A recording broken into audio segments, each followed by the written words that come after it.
கர்த்தர் அதிசயங்களை செய்கிறார். ஊழியங்கள் வழங்கும் ஜீவ வார்த்தை.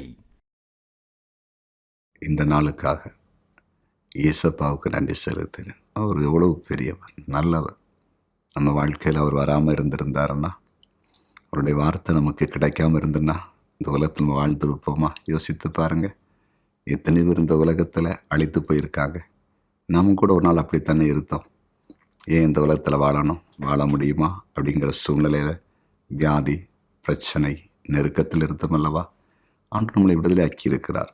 அவர் விடுதலை ஆக்கியிருக்கிறார். அவருடைய வார்த்தை விடுதலை ஆக்கியிருக்கிறது. இன்னும் விடுதலை தருவார். அவருடைய ஜீவ வார்த்தை உங்களுக்கு அனுப்ப போகிறார்.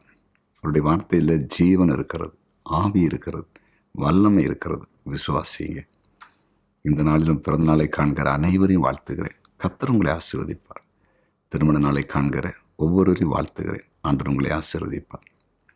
பயம், கவலை, கண்ணீர், எந்த சூழ்நிலையாக இருந்தாலும் சரி, அவர் எல்லாத்தையும் மாற்றுவார். எதிர்காலத்தை குறித்து பயப்படாதீங்க. எதிர்காலம் கர்த்தருடைய கையில் இருக்குது. இயேசப்பா கையில் இருக்குது. உங்கள் வாழ்க்கை அவர் கையில் கொடுங்க. பெரிய காரியத்தை பார்க்க போகிறீங்க. இன்றைய ஜீவ வார்த்தைக்கான வசனத்தை வாசிக்க கேட்போமா? 2 ராஜாக்கள் 19 அதிகாரம் 29 வசனம். உனக்கு அடையாளமாய் இருப்பது என்னவென்றால், இந்த வருஷத்தில் தப்பி பயிராகிறதையும் 2ஆம் வருஷத்திலே தானாய் விளைகிறதையும் சாப்பிடுவீர்கள். 3ஆம் வருஷத்திலோ விதைத்து அறுத்து திராட்சை தோட்டங்களை நாட்டி அவைகளின் கனிகளை புசிப்பீர்கள். இந்த ஜீவார்த்தின் தலைப்பு அடையாளத்தை காண்பீர்கள். அடையாளத்தை காண்பீர்கள். ஆண்டவர் தன்னுடைய ஜனத்திடத்தில் சொல்றாரு, அடையாளத்தை காண்பிப்பேன். சீரியர்கள் எதிர்க்கிறாங்க, இவர்களுக்கு விரோதமாக பேசுகிறாங்க, யுத்தம் பண்ண வருவதற்கு ஆயத்தமாகறாங்க. ஆண்டு சொல்லாரு, அடையாளத்தை காண்பிப்பேன். என்ன அடையாளமா? அதாவது இந்த வருஷம் தப்பி பயிராகிறத சாப்பிடுவீங்க.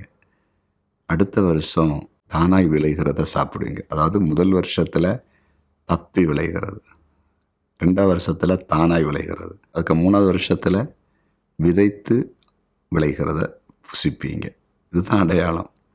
சீரியர்கள் உங்களை எதிர்க்க மாட்டாங்க. பார்த்தீங்களா? நம்ம வாழ்க்கையில் சில அடையாளங்கள் நடக்கும். அப்படின்னா நமக்கு அதிசயங்கள் தேவைப்படுகிறது, அற்புதங்கள் தேவைப்படுகிறது, பிரச்சனைகள் மாறணும், போராட்டம் மாறணும். அதை மாத்திர முன்னால் நம்ம எதிர்பார்க்காத சில அடையாளங்களை ஆண்டவர் வேறு வழியில் செய்கிறார். அப்போ நம்ம புரியணும், இதை செய்திருக்கிற ஆண்டவர் வேறு எல்லாவற்றையும் செய்வார். இதை உங்களோடு பேசுகிறார். பெரிய பிரச்சனையான இருக்கலாம், போராட்டத்தில் இருக்கலாம், நெருக்கம் இருக்கலாம். அதை மாற்றுவதற்கு இன்றைக்கு ஒரு அடையாளத்தை செய்வார். ஒரு அடையாளம் உங்களுக்கு நடக்கும். நீங்கள் அதை மனதில் பதிக்கும்போது, அந்த அடையாளத்தை காண்கிற நீங்கள் ஆண்டவரை விசுவாசிக்கும்போது, அடுத்த கட்டம் அத்தனை சூழ்நிலையிலும் மாறப்போகிறது. இன்றைக்கு ஒரு அடையாளத்தின் நாள். இன்றைக்கு நடக்கும். கர்த்தர் இன்றைக்கே செய்வார். விசுவாசிப்பீங்களா? ஜெபிப்போமா? ஜெபிக்கலாம்.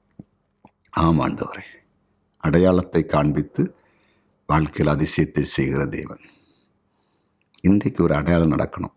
என்ன சூழ்நிலை பிள்ளைங்கள் இருந்தாலும் உம்மால் எல்லாவற்றையும் செய்து முடிக்க முடியும், எல்லா பிரச்சனைக்கு முடிவு கொண்டு வர என்பதை அறிந்து கொள்வதற்கு ஒரு அடையாளத்தை, ஒரு சாம்பிள் இன்றைக்கு செய்து முடிச்சிருங்க. அது எதுலேயும் நடக்கலாம். வேலையில் நடக்கலாம், வியாபாரத்தில் நடக்கலாம், குடும்ப வாழ் நடக்கலாம், ஊழிய பாதை நடக்கலாம், படிப்பில் நடக்கலாம், பிரயாணத்தில் நடக்கலாம். எந்த விஷயத்தில் ஒரு அடையாளத்தை காண்பித்து அதன் பிறகு அதன் மூலமாக உடைய பிள்ளைகளுக்கு தேவைப்படுகிற அத்தனை அற்புதத்தை செய்து முடித்திருங்க. நன்றி.